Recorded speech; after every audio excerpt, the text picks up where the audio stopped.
So here's my message for the folks at Lowe's who made the decision, and frankly anybody out there of sound mind who has considered getting behind this growing anti-Muslim bias. You're better than this. You know that the history of this country and of this world never ever looks kindly on this kind of marginalization that you've endorsed with your actions. And whether it was against Irish Americans or Jewish Americans or African Americans, the history books make sure that this kind of exclusionary politics becomes a stain on the reputation of anyone who takes part in it. That was Congressman Chris Murphy calling out home improvement retail chain Lowe's on the House floor today. Why? Well, the company pulled its ads from a show called All American Muslim. The reality show, airing on TLC, follows 5 Muslim families living in Dearborn, Michigan. Take a look.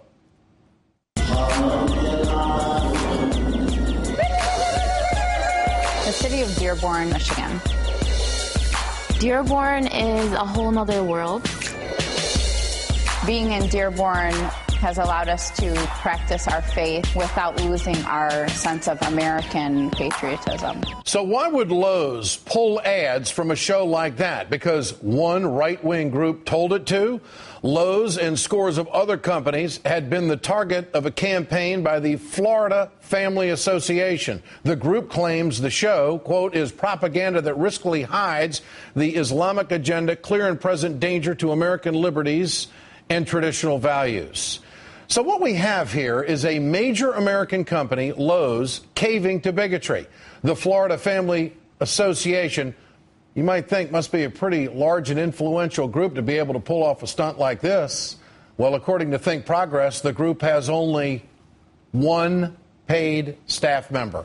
Its president, David Caton, and he's a real winner.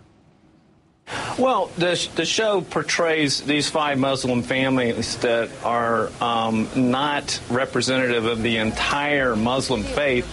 Muslim is defined in all the dictionaries as those who follow Islam. And I beg anybody to find an imam in any mosque in this country that believes that Sharia should not apply to the people in America. Let's turn to Dearborn, Michigan Mayor Jack O'Reilly. Mr. O'Reilly, good to have you with us tonight. I appreciate your time. How emotional is this subject in your community, and what's the community reaction?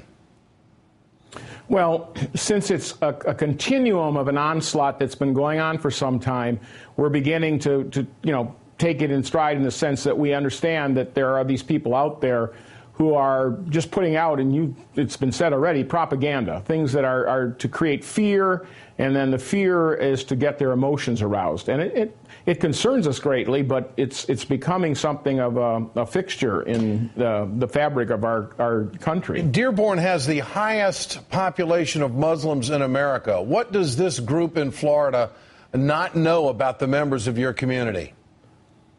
Well, first of all, it isn't the highest number, it's the largest concentration.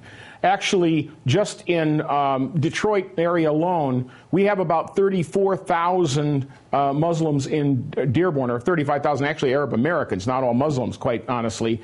And that's only 10% of the total number that are in just southeast Michigan, in the Detroit area. So it's really that we have multi-generational. We have been the home of mosques and Muslims for a long time, much longer than many other communities. Do you believe the show gives an accurate portrayal of Muslim Americans in Dearborn, Michigan? Not necessarily in the breadth of it. What it really does is portray that Muslim Americans are like all other Americans. They practice their faith according to the way they choose to. They interpret it in their own ways.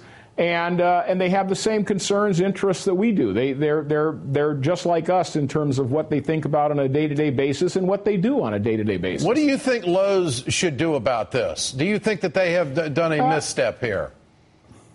Lowe's, unfortunately, is an issue, but if we focus on that, we're distracted from the bigger issue, which Representative Murphy talked about. It's this whole thing about people who are trying to promote some sort of disenfranchisement, some sort of isolation, where we want to freeze out Muslims from our country, freeze them out, make them unwelcome, not accept them.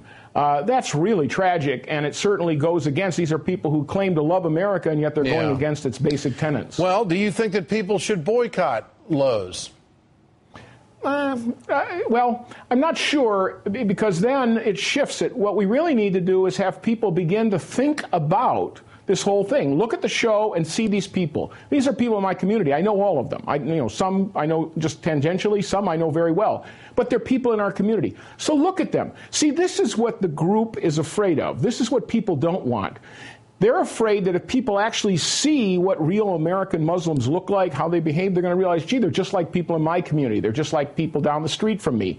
And therefore, then that fear, the fear that drives the hate, will be dissipated.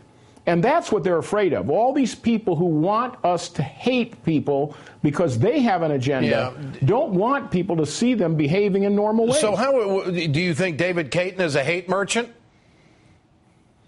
I think so. I mean, he's one of many, and he makes money on it. I mean, one of the fundamental things here, you have to look, is beware of private interests masquerading as public virtue. This man collects donations, as does Terry Jones, who's visited us in the past, as does Act 17 Apologetics. These people who are making an issue about disenfranchising Muslims from America all have ways that you can donate online. You can use credit cards. I don't know about him, but I know the others do. In other words, this is also a way of supporting themselves. Yeah. Mayor Jack O'Reilly, I appreciate your time tonight from Dearborn, Michigan. I appreciate it so much.